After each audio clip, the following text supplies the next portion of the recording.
What is up, guys? It's the Sound Alchemist here with Gershwan. and once again we're here to bring you another episode of For the Greater. This is a video series where we answer the questions left by you, the viewer. If you have a question for us, comment down below. Put question in front of your question because we get to those questions first. This is a brand new channel, so subscribe to the channel if you guys want Q&A videos for all of eternity. But let's get into the first question, which comes from King Naga 619. How would the galaxy be different if every faction were simultaneously at their peak? The Necrons pre-sleep, Eldar pre-Slanesh, humanity during the Dark Age of Technology, and Orcs during the Krork era. So this is really interesting, and let's start with the Necrons, who are going to be really powerful. Let's not forget that these guys were fighting an intergalactic war, and they were doing really well. The only thing that was bringing them down was their short lifespans, and even they kind of got around that with allying with the Catan. Now, these Catan are basically gods, capable of destroying entire planets with just a snap of their finger. So these guys are going to be intergalactically a threat to the point where I don't know if the other ones can compete, honestly.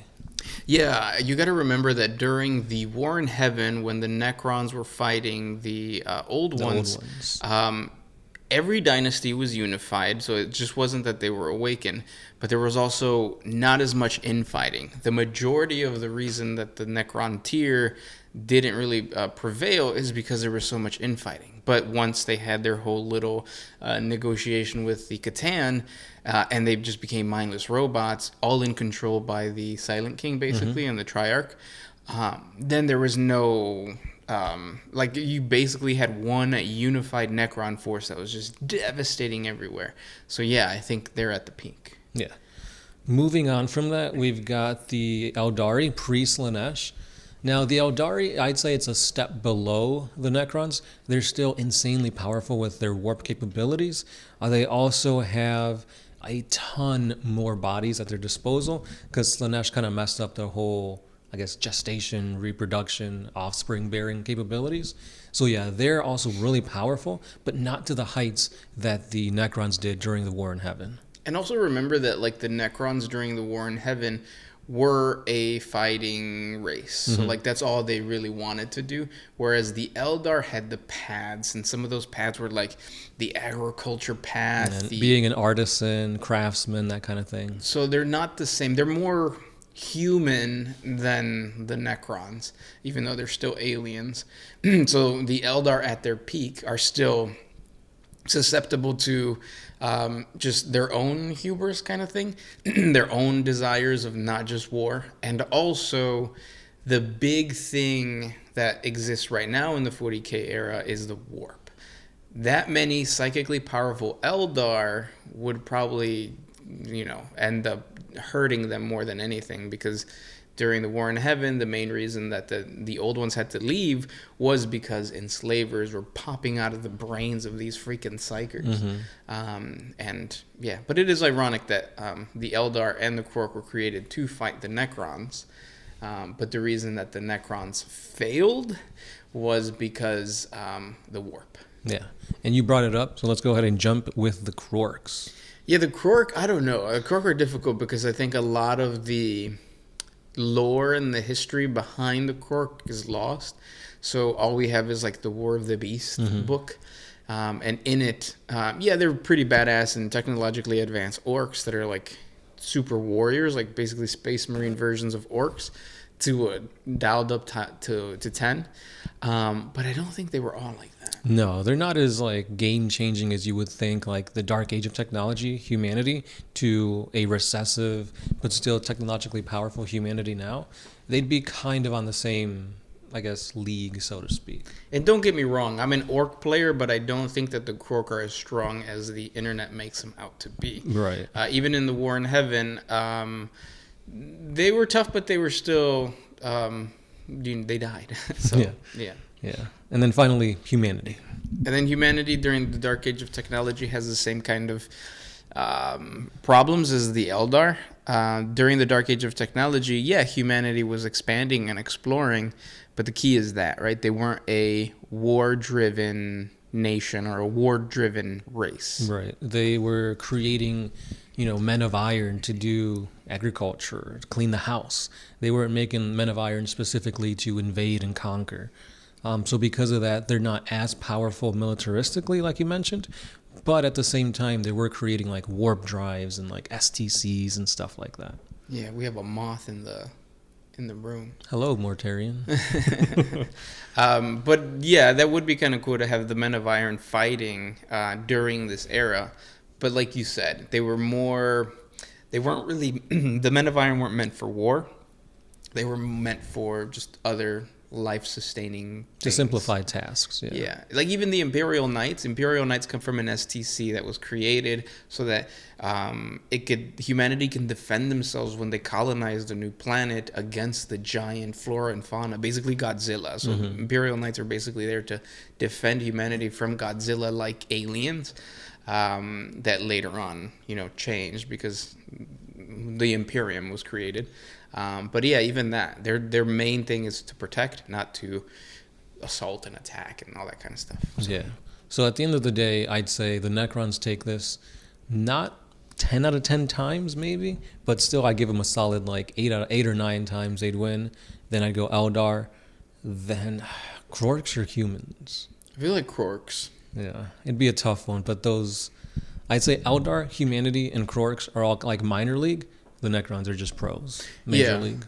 Even though I would even put the Krork above Eldar and the humanity, just because even though the Krork weren't like all they were is war. They were a war race. Mm-hmm. There were no females. There was no type of like art within the Krork society. Yeah. And I think because of that, they would just destroy. I think that's why Tyranids nowadays are such a big threat, because all they do is consume and devour.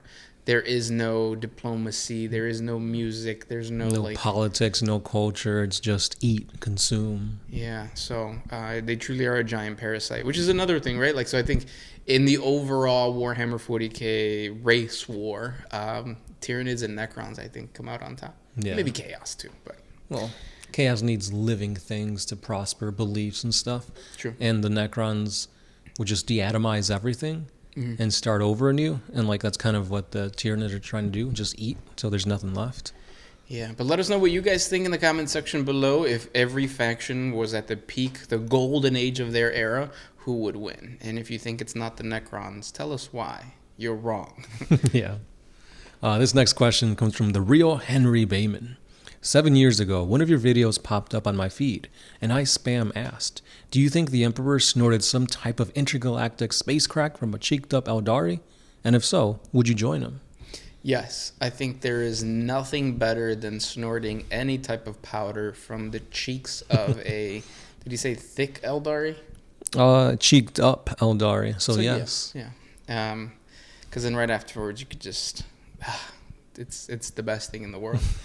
I don't think that the Emperor took a lot from the Eldar, but I don't think that there's anything like he's not like he's walking around with a crown sword or anything like that. And not much was borrowed in the creation of the Primarchs, the Space Marines, or anything like that. Yeah. As far as we know, and as far as what the novels and the Horus Heresy thing have explained. It's all like taking from Chaos, pretty much. I know in the recent stuff, you could say that Gilliman has a lot to do with that cheeked up Eldari. Yeah. Because what's her name? Yvraine. She had something to do with his suit. Mm-hmm. That's what's keeping him alive. She got him up and running. This video is sponsored by Hims. I'm just kidding. Next question. This one comes from the big one. He's over on this channel.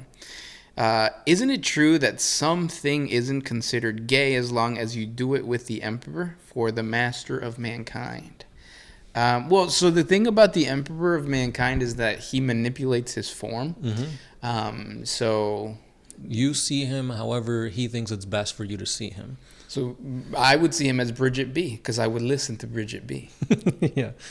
Trust me, Bridget B is everything to him. So for the Emperor is for Bridget B. Exactly. What form would the Emperor take for you? Probably a Dr. Cornel West. I think he's running for president. I think so too. But he's independent, so he's not going to get anything. Yeah, it's the thought that counts. Though. Yeah. Next question. This one's from Sand Demon. Yo, where are the super thanks? Oh, super thanks is something that we have to unlock later on in the channel's Lifeline, I guess. Like, because this is such a new channel, we don't have all the perks that the One Mind Syndicate channel has. If you guys want to support us, you can support us through Patreon. I'll put a link down in the description below.